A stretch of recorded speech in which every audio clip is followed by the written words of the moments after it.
When you start collecting ancient coins, one of the very first things you notice is that most coins, especially those made out of precious metals, they're quite tiny. The majority of them are around the size of a nickel, or a 20-cent coin for those watching in Europe. Well, that's the majority of coins, but not all of them.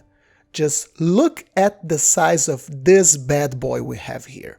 A whopping 43 grams of silver, one of the largest circulating silver coins produced in antiquity. What we have here is a decadrachm, a 10 drachma piece issued by the Greek city of Syracuse.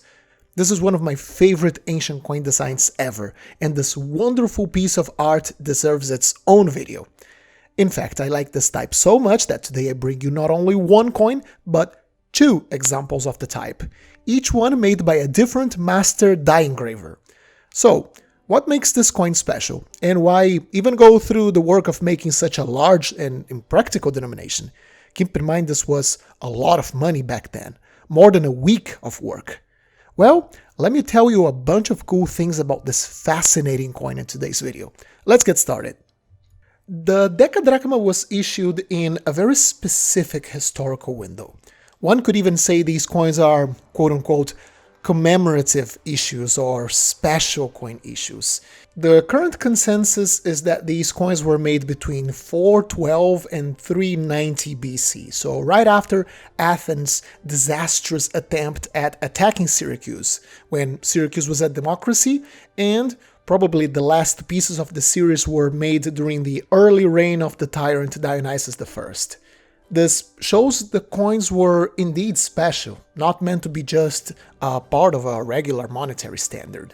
They were conceived under this very specific political and military context, the afterglow of a victory over the greatest Greek power of the time, Athens, and later by a tyrant who had big plans for Syracuse becoming a new Greek power, and he needed to make money to put his plans into motion.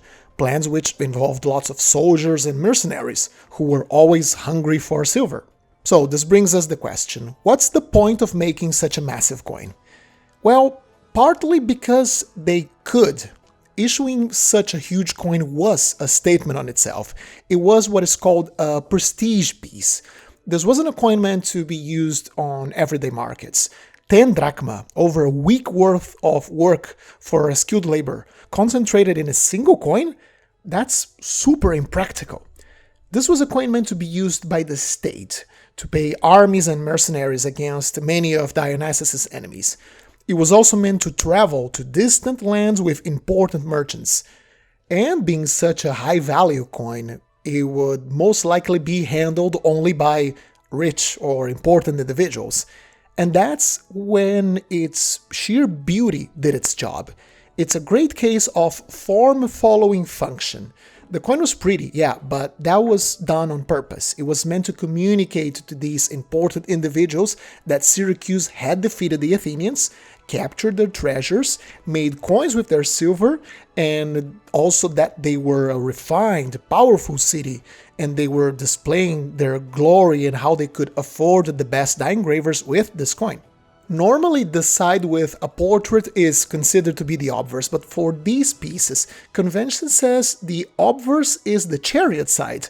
So here we see this charioteer driving this wonderful racing quadriga at full speed. We can see it's a racing quadriga because of its very simple structure, meant to be as light as possible. And of course by the fact the horses are all twisting and bending as they dash forward. It's a coin that communicates a lot of movement with the horses. And above them we have this cute little goddess of victory, which the Greeks called Nike, flying in to crown the driver. It would be reasonable to assume that the driver is an analogy to the people of Syracuse, victorious after defeating the powerful Athenians. And under the main design we have this very heavy line, and at the bottom of the obverse, pay attention to this bottom part, there's like this arrangement of arms. There's like arms, shields, spears, cuirasses. We can even see the specific type of cuirass. This is a linothorax, a type of linen cuirass worn by the Greek hoplites. There are also greaves, helmets, a bunch of captured equipment, all set out on display like some sort of trophy. And under the captured equipment, there's typically an inscription, Atla, prices. So this entire area is a clear reference to the prizes, the booty that the Syracusans captured from the defeated Athenian expedition. And on the reverse, we have Arethusa, the city's nymph. There was a spring of fresh water in the city, which, according to legend, was the nymph in its materialized form. So she's shown wonderfully adorned with earrings and a necklace, and she's encircled by dolphins. Like if you were seeing the face of the nymph coming out of this spring of water. And you can see her little companions, these dolphins, swimming around her. Another fascinating thing about this series of coins is that Syracuse hired some of the best die engravers from around the Greek world, some of the best engravers they had available at the time. And these men were so proud of their craft that they signed their coins, like the dies of the coins. We know with certainty at least the name of two of these men, Euainetos and Kimon. And it's actually relatively easy to distinguish one artist from the other based on style alone. You don't even need to look for their signature. This first example we have here, if you notice at the very bottom of Arethusa's neck, it bears the letters Euaine, meaning the coin was made, the die was made by Euainetos. And today's video is brought to you by L5, the new ancient coin marketplace.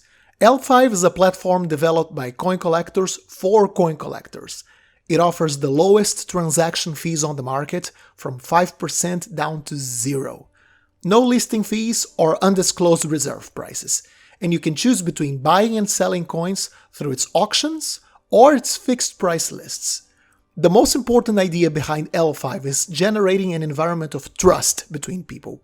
You can buy, you can sell, you can do both if you want to, all within a system of transparency and accountability between its users and the platform. Apart from a lifetime guarantee of authenticity in case any coin sold on L5 turns out to be a counterfeit, the platform works with a group of renowned experts on different fields of ancient numismatics and a body of expert moderators, with the objective of creating an environment of high trust where every single coin is reviewed by more than one person and curated by an input from the community. I think their concept of collaborative accountability, low fees, and transparency is a revolution to the ancient coin market, and I can't recommend the L5 enough. Give them a look. I personally think this is a wonderful concept that the ancient coin market was in need for. Visit l5.com. As far as style goes, Euainetos sculpts Arethusa as a goddess first and a woman second. So her proportions are different. Her head is larger, the features, all of her features like broad and slightly exaggerated to call your attention to her. She has a very serene expression, this dignified look on her face that you so often see in images of gods. One of the ways these engravers displayed their skill was in sculpting her hair. And here, her hair falls in like rhythmic waves, and they flow around this little grain ear wreath that she wears on her head. Such a wonderful coin, oh my god. This little crown made out of wheat stalks could also be a symbol of Sicily's plentiful grain production. The dolphins look quite sleek, and I can't help but to notice her portrait is a bit plump, like slightly chubby, giving this image of someone well-fed, maybe a reference to abundance once again. I don't know, maybe I'm going a bit too deep here. On the other hand, as for Kimon's Arethusa, which we can see in this example, he gives you a person you could see passing by in the agora. Arethusa is still shown as a beautiful woman, yes, but here she is unmistakably a person.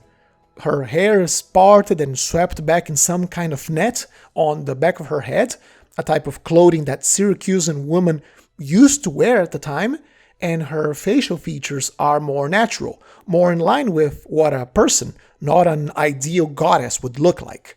Stuff like slightly narrower eyes, deeper eyelid folds, and her hair isn't flowing in like a perfect way like in the previous coin. It has a more chaotic pattern, like once more, like if a real woman would be seen as if she was diving on a spring. Her hair wouldn't flow perfectly, it would show chaotic patterns.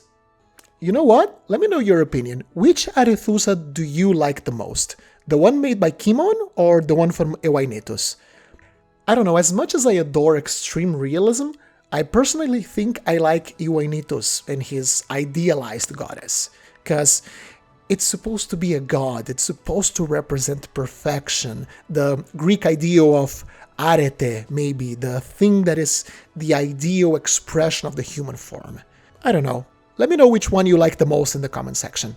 Well, I hope you enjoyed this episode with these two incredible coins, and if you did, remember to leave a like and consider subscribing to the channel. Happy collecting, and I'll see you soon! Let me give a special thank you to all of my amazing channel members and Patreons for their generous support. This channel would not be the same without your help. And if you would like to be part of this list, have early access to my videos when they are uploaded to YouTube, and a series of other perks, make sure to check out my Patreon page and my members tab on YouTube. Thank you very much.